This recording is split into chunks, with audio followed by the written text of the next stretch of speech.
we're talking about how we can use shapes to make some better music today. Hey, I'm Isaac Shano Johnson. If you don't know me, I'm a musician, composer, producer, and I make videos about all that fun stuff. Music composition, music production. So make sure you hit that subscribe button to see videos like this in the future. Okay, so this is an idea that I actually used to teach to my jazz ensemble students with a former coworker of mine about how to think of sort of ideas to solo with, because a lot of my students just had no ideas. They were really timid. They didn't know what to play.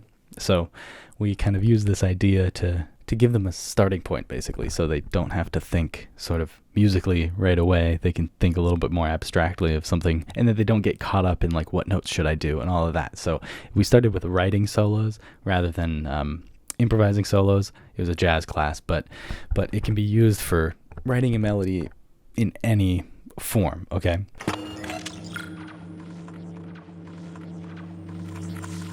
The way I suggest you do this is literally draw a line and then put notes to it, and think of different ways that you could sort of put that line into notes, right? A straight line could be just single notes repeated as quarter notes, or it could be one long held note, or it could be a specific rhythm. It doesn't have to be any one thing because it's just the line, right? Same with a sort of a line going up.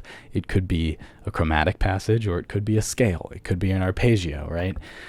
Depending on how many notes you want to put in there, depending on how fast you want it to be, it could be a lot of different things. So that's what I had my students do, and kind of helped a lot because they were able to sort of draw a picture first and then put notes to it, and then they had their idea for a solo, and then they played that, right?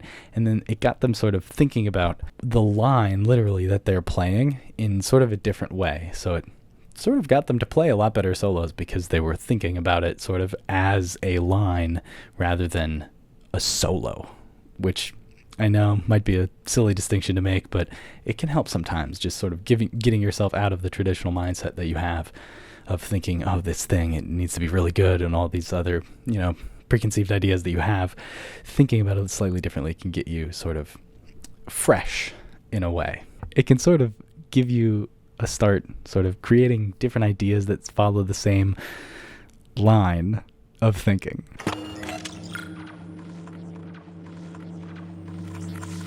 Another thing that I think is useful with this is that it can help you think of something that sounds a little bit more coherent and a little bit more interesting as a piece of music, right? If you're drawing a picture and you just draw a straight line across and you try and think, how do I make this interesting, right? Let's say you're playing over a 12-bar blues or something. You draw a line for every single measure.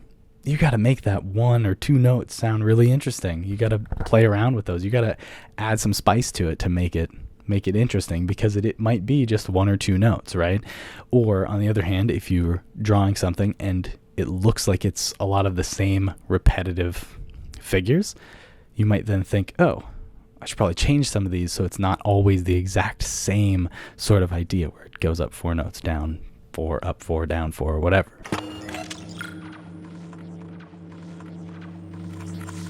Another thing you can do is it can force you to sort of simplify what you're doing when you write or when you play, right?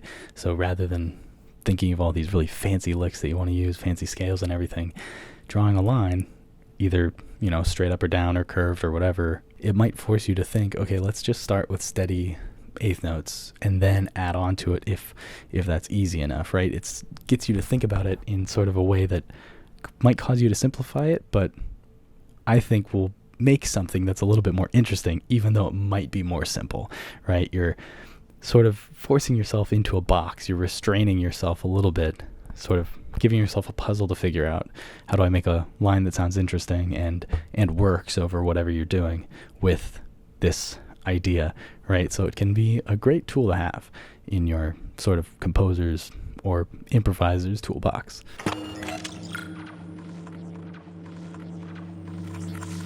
So let's get into an example of how I did this with my students, just to give you an idea of how this can work. Let's use a 4-bar solo, for example.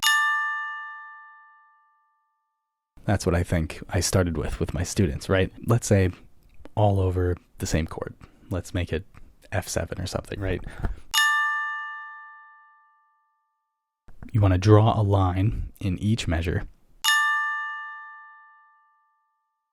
I recommend making a slightly different shape because otherwise it can sort of maybe get stale. And then after you have a shape in each measure, literally a line, you fill in notes.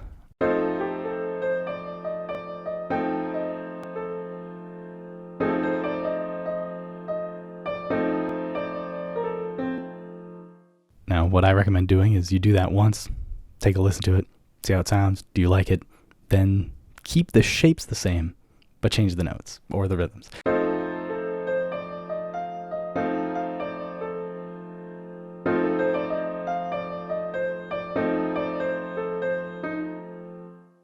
See if you can get a different idea, a different sort of 4-bar solo from those same shapes. So I'll play you a couple different ideas that I made just now in finale. Let's see how they sound.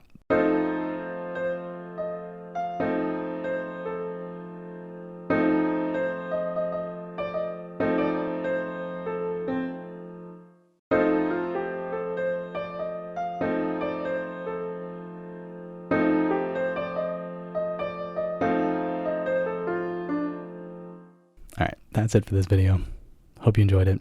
Hope you found it useful. Hope you learned something about music. If you did, hit that like button, hit that subscribe button, and as always, thank you for watching. I'll see you next time. Peace.